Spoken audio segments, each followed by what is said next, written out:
And Satya I think మాకు screen ముందు అల్లరి ఎంత చేస్తాడో స్క్రీన్ వెనకాల అంత అల్లరి చేస్తాడు, అంతకంటే ఎక్కువ అల్లరి చేస్తాడు.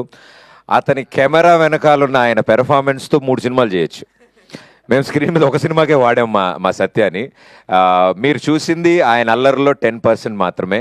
ఐ థింక్ చాలా చాలా రోజుల తర్వాత సత్య కూడా హీ వాజ్ వెరీ హ్యాపీ అన్నాడు దట్ ఇంత మంచి రెస్పాన్స్ రావడం, అందరూ ఇంతలా మెచ్చుకోవడం, he is very very happy.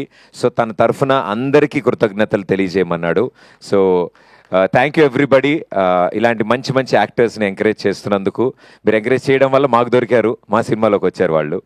So సత్య ఈ సినిమాలో చేస్తున్న ప్రతి సీన్ కానీ, మేము 90s రీక్రియేట్ చేసినప్పుడు కానీ, మా చైల్డ్హుడ్ మెమరీస్తో సరదా డ్యాన్సులు చేసిన, నేను బైర్లంకలో నేను పడ్డ కష్టాలన్నిటికీ ప్రత్యక్ష సాక్షిగా సత్య ఉన్నాడు. ఏమీ హెల్ప్ చేయడు, నా పక్కనే ఉంటాడు, కానీ నన్నే ఇరికిస్తూ ఉంటాడు. డైలాగులు మాత్రం ఏమైనా తేడా వస్తే నన్ను నరికేండి సార్ అంటూ ఉంటాడు. సో ఐ థింక్ సత్యతో త్రూ అవుట్ నా పార్ట్నర్ కింద వర్క్ చేయడం I'm very very happy and lucky. So darling thank you so much Satya. And ఈరోజు ఈ స్టేజ్ మించి ఇప్పుడు ధైర్యంగా మేము చెప్పేయచ్చు, ఇన్ని రోజులు మేము కొంచెం దాచి దాన్ని ఎట్లా అనుకున్నాం. The legend, the king of entertainment Brahmanandam గారు. ఎన్నిసార్లు థ్యాంక్స్ చెప్పినా తక్కువే సార్కి. మేము అడగగానే చాలా పెద్ద మనసుతో ఆయన ఒప్పుకోవడం, అంటే నేను రెగ్యులర్ చేయట్లేదు మా, వెరీ సెలెక్టివ్ ఉంటున్నాను, తెలిసిన వాళ్ళు అలా వెరీ సెలెక్టివ్ ఉంటే కానీ చేయట్లే అన్న వ్యక్తి ఆ రోజు చెప్పిన 10 నిమిషాలకు ఆయనకు ఒప్పుకోవడం, అంత చిన్న పాత్రకు ఒప్పుకోవడం మమ్మల్ని అందరినీ దీవించినట్టు. So thank you so much sir, thanks a lot. మీ ఎంట్రీతో థియేటర్ ఏమైందో మేము కళ్ళారా చూసాం. ఆ క్లైమాక్స్ మొత్తాన్ని సెట్ చేసేశారు. ఒక పెళ్లి సీన్లో మేనమావగా బ్రహ్మానందం గారు ఎంట్రీ ఇస్తే ఎలా ఉంటుందో ఐ థింక్ ఆ ఒక్క సెంటెన్స్ చాలు ఎక్స్పెక్ట్ చేయడానికి జనాలకి. So thank you sir, thank you so much. Me contribution నిజంగానే మా సినిమాని ఎక్కడికో తీసుకెళ్ళింది. థియేటర్స్లోంచి బయటికి రావడానికి అందరూ అంటూ ఉంటారు క్లైమాక్స్లో వచ్చిన ఎనర్జీ ఉంటే ఆ స్మైల్తో బయటకు వస్తారని. ఆ ఎనర్జీని ఇచ్చినందుకు ఆడియన్స్కి, అంటే ఒక అద్భుతమైన లెటర్ రాశాక ఒక మంచి సంతకం కావాలి. సో మా అంత అద్భుతమైన సినిమాకి ఆ సంతకం మా బ్రహ్మానందం గారు పెట్టారు. So thank you sir. ఒక ఎంటర్టైన్మెంట్ సినిమాకి అలాంటి ఓ సంతకం, ఎస్ ఇట్ ఈస్ ఎంటర్టైన్మెంట్ అని ఇచ్చినందుకు థ్యాంక్ యూ బ్రహ్మానందం గారు. అండ్ వెన్నెల కిషోర్ గారు అండ్ బ్రహ్మాజీ గారు మేము అడగగానే ఒప్పుకుని, అంటే ఈ సైజ్ సినిమాలో ఎంటర్టైన్మెంట్ ఎంత ఉంటుంది ఏంటి అనేది వాళ్ళకు ఒక లైన్ చెప్పగానే అర్థం చేసుకున్నారు. అండ్ బ్రహ్మాజీ గారు పాన్ ఇండియా ప్రభాకర్గా నాకు తెలిసి తర్వాత కూడా బయట బాగా డిమాండ్స్ వచ్చాయి ఆ ప్రొఫెషన్కి.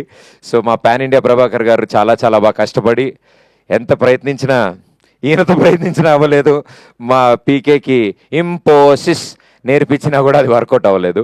సో ఆయనకు కూడా చాలా చాలా థ్యాంక్స్. అండ్ వెనల్ కిషోర్ గారు, మా బావగారు బాగున్నారు. మా బావగారు ఇట్టే కలిసిపోతారు అందరితో. సో ఇలా ప్రతి ఒక్కళ్ళకి పేరు పేరున thank you so much. Jhansi గారు కానీ, రోహిణి గారు కానీ, మురళీధర్ గౌడ్ గారు కానీ, ఐ థింక్ వాళ్ళ పాత్రలో చాలా న్యాచురల్గా, మురళీధర్ గౌడ్ గారు క్లైమాక్స్లో చాలా న్యాచురల్గా కొట్టారు. సో అది కూడా చాలా న్యాచురల్గా వచ్చింది. సో ఐ థింక్ ఎవ్రీథింగ్ ఈ సినిమాలో ఇంత బాగా వర్కౌట్ అవ్వడం, ఆడియన్స్ రియాక్ట్ అవ్వడం మాకు అంతకంటే ఇంకా ఆనందమే ఉంది. అండ్ ఆ రదాన్ మా డార్లింగ్, ఆయన పాటలకి ఎప్పుడు నేను ఫ్యాను. సో నేను Nitin Bharat we are like more of music lovers. Music మీద చాలా చాలా ఇంట్రెస్ట్, ఇష్టం. సో రదాన్ గారిని అప్రోచ్ అవుతున్నప్పుడు మాకు చాలా భయం వేసింది. అంటే మాక తమిళ అక్షరం ముక్క రాదు, ఆయన తెలుగు వచ్చో రాదో తెలీదు, మేము ఇప్పుడు కమ్యూనికేట్ చేయాలి అంటే చాలా సందర్భాల్లో మాట్లాడుకుంటాము, we have a friendly approach. So ఈ సినిమా కాన్సెప్ట్ అనుకోక ముందు just we became friends. Yeah, so ఒకసారి కలిసాము 2 సార్లు. సరే ఇలా బ్యూటిఫుల్ లైన్ ఉంది కలుస్తామని చెన్నై వెళ్ళి ఆయన కథ చెప్పినప్పుడు ఆయన కథ అంతా విని, సార్ నా బయోపిక్కి కొంచెం దగ్గరగా ఉంది ఇదేదో అని రదాన్ గారు కనెక్ట్ అయ్యారు. ఎస్, ఆయన కూడా అప్పుడే రీసెంట్గా మ్యారేజ్ అయింది. ఆవిడేమో అక్కడ అమ్మాయి, తెలుగు అమ్మాయి, నెల్లూరు సార్, నెల్లూరు అమ్మాయి. ఈయనేమో ఇక్కడ అబ్బాయి, చెన్నై, అనంతపూర్. సో అమ్మా మాట్లాడు, ఒకసారి మాట్లాడు. కలిసారు. వైఫ్ దే అనంతపుర, రాయలసీమ బిడ్డ. నేను కూడా అనంతపురే. నైస్. పెళ్ళైందా? ఆధార్ కార్డు అడుగుతున్నారు.